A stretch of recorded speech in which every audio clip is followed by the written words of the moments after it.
دانائی کا تعلق بالوں کی سفیدی سے نہیں، عقل اور تجربے سے ہے۔ دل سیاہ ہو تو داڑھی کے سفید بالوں کی کیا وقت۔ پرسکون وہ ہے جس کو کم یا زیادہ کی فکر نہیں۔ اگر تم اپنا رابطہ براہ راست اللہ سے قائم نہیں کر سکتے تو کسی برگزیدہ شیخ کو واسطہ بنا لو۔ اپنا ہاتھ صاحب نسبت شیخ کے ہاتھ میں پکڑاؤ، کیونکہ اس کے ہاتھ کو اللہ کی دستگیری حاصل ہے۔ جب دنیا تمہیں گھٹنوں کے بل گرا دے تو سمجھ لو کہ یہ دعا مانگنے کا بہترین وقت ہے۔ پیر کے دل پر نقش خداوندی ہوتا ہے اور مرید کے دل پر پیر کا نقش ابھرتا ہے۔ محبوب بننا تو ہر کسی کے بس میں نہیں، لیکن عاشق بننا تو بہت آسان ہے۔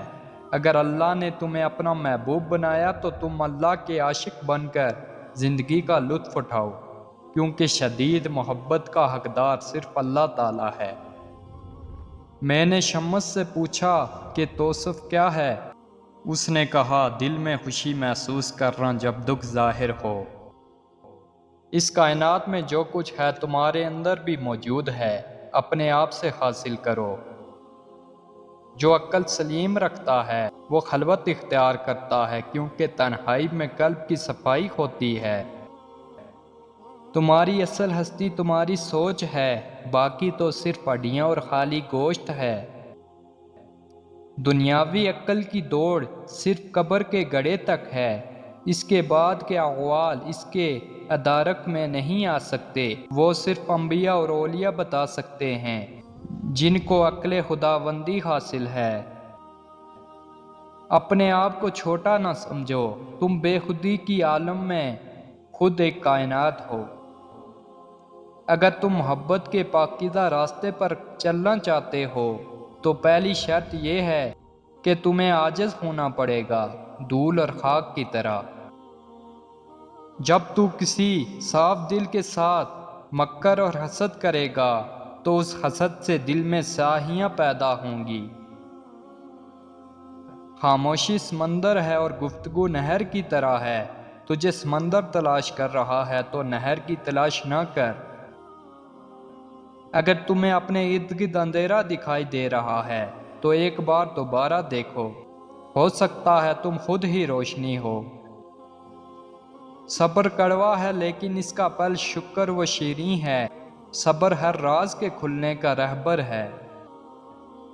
کمال کو دوسروں کی نگاہوں سے چھپانا بھی ایک کمال ہے، لیکن اپنی نگاہوں میں اپنے کمالات کمال نہ ہوں تب کمال ہے۔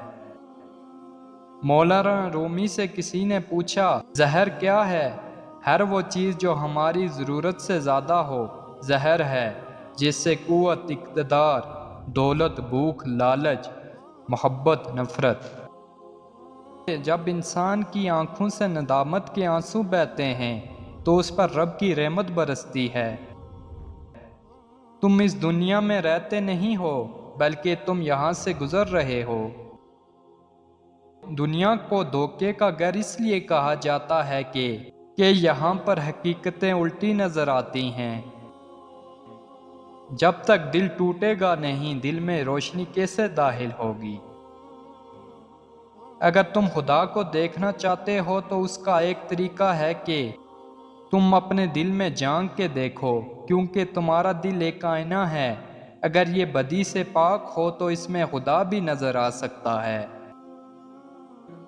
احمق، بد فطرت اور کمینے انسان سے اگر کوئی بھلائی کرو تو اس کی شر سے بچنا چاہیے۔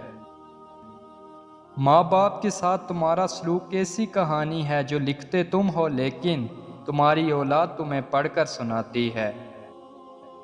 خاموش رہو، صرف خدا ہی تمہارے دل کا بوجھ ہلکا کر سکتا ہے۔ اس سے کوئی فرق نہیں پڑتا کہ آپ کتنی زبانیں جانتے ہیں، دل کی زبان جاننا آپ کو اہل اور قیمتی بناتا ہے۔ انسان کو اخلاقی اقتدار کی پاسداری کرنی چاہیے، ورنہ مرتے وقت پچھتاوا اس کا مقدر بن جائے گا۔ تقدیر کے لکھے سے چھٹکارا حاصل کرنے کا راستہ فقط عاجزی اور انکساری ہے۔ جو درد تم محسوس کرتے ہو وہ پیغامات ہیں، انہیں غور سے سنو۔ آدھا وہم پورے وہم میں مبتلا کر دیتا ہے۔